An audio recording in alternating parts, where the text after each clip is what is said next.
Hey guys, Anshul here back with another video, and today I have a rather sizable collection of super cool PC hardware.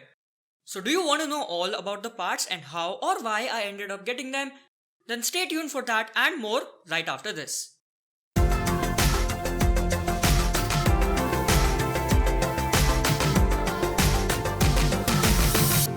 And we begin with deciding the most demanding things that you'd want your PC to do. Once you have that list, it helps you optimize your part selection by not spending money on frivolous components. In my case, those things happen to be number 1, machine learning, and to be more specific, deep learning for vision and related tasks. This is because I found a pretty good way for me to learn something has been to get hands-on with that thing, tinkering with it, and trying to get an understanding of how that thing or concept works, and having my own private workstation would really help me gain experience faster. Number 2, casual content creation. Casual in the sense that I'm not professionally reliant on making these videos, but at the same time, it's a pretty important hobby of mine and I want to be able to edit 4K footage more easily from my camera. And finally, gaming, of course, because what PC build would be complete without gaming?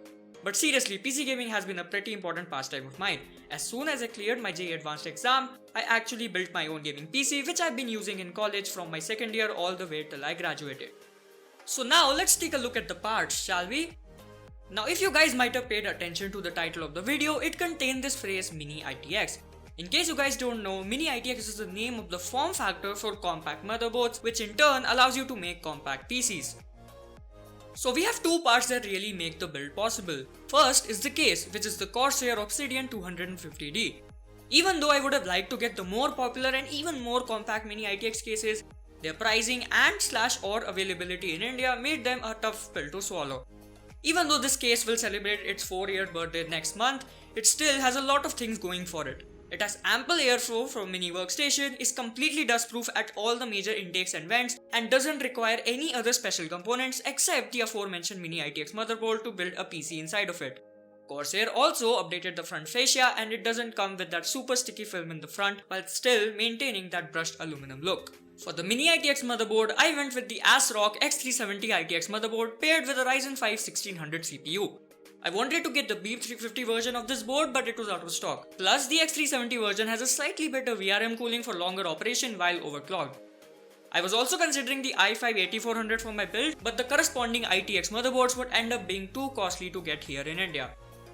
The Raidspire cooler that comes with the processor is going to be plenty to cool the CPU and also to maintain a mild overclock to about 3.9 GHz. Now let's take a quick look at the memory. First up is the RAM, and here I have a single channel 16GB kit of GSkill Ripjaws 5 rated at 3000 MHz. I went with a single channel kit since RAM prices have gone up since June 2017 and I might need to upgrade to 32GB in the future. For the primary storage, I have a Samsung 960 EVO. This 80mm long silicone bubblegum stick from Samsung can provide sequential reads of about 3GB per second and sequential write speeds of more than 1GB per second. This thing is fast AF and is going to be perfect to install Windows and all the other software that I'll need. I also have a 3TB Seagate Barracuda for storing games, potentially large datasets, or just automatically storing pictures and videos taken from my phone via Microsoft OneDrive. I also decided to install a 60GB ADATA SSD that I had lying around from my old build to install some distro of Linux as well. And now, ladies and gentlemen, the most important part of this build. The pièce de résistance of this PC, the power supply. Okay, I know you might be thinking, where's the graphics card? And don't worry, it's there. But personally, I think the PSU is the most important part of most PC builds.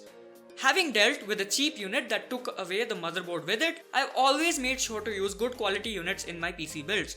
And for a computer that can potentially run continuously for weeks at maximum GPU load, the PSU needs to be more reliable than your normal quality ones. Hence I'm using the Corsair RM650x. It's 80+ gold rated and provides reliable power delivery with very good load regulation performance. Also, it has this silent fan mode where the fans don't even spin up during low system power consumption, further making it more appropriate for a desktop that will actually sit on top of a desk. Okay, and now on to the graphics card. Here I'm going with the Zotac GTX 1080 Mini, the cheapest and the tiniest GTX 1080 card on the Indian market. Due to some reason, the 1080 Mini ended up being slightly cheaper than even the 1070 Ti, and quite a bit cheaper than the 1080 offerings from Gigabyte and MSI, currently facing a bit of a pricing surge, most probably due to cryptocurrency mining. While this GPU is definitely an overkill for gaming on my 1080p 60Hz monitor, where this GPU outdoes the 1070 and the 1070 Ti is in memory bandwidth. That plays a very important role in GPU calculations based on the CUDA platform in various deep learning libraries. Combined with the Ryzen 5 CPU and the 16 gigs of RAM, this PC should have enough grunt already to do any two out of gaming, rendering videos and training deep learning models at the same time. So there we have it. These are all the components that will be used to assemble my mini workstation. Needless to say, it was expensive, and anyone looking to build a compact PC primarily for 1080p gaming should be able to build one at about half the price.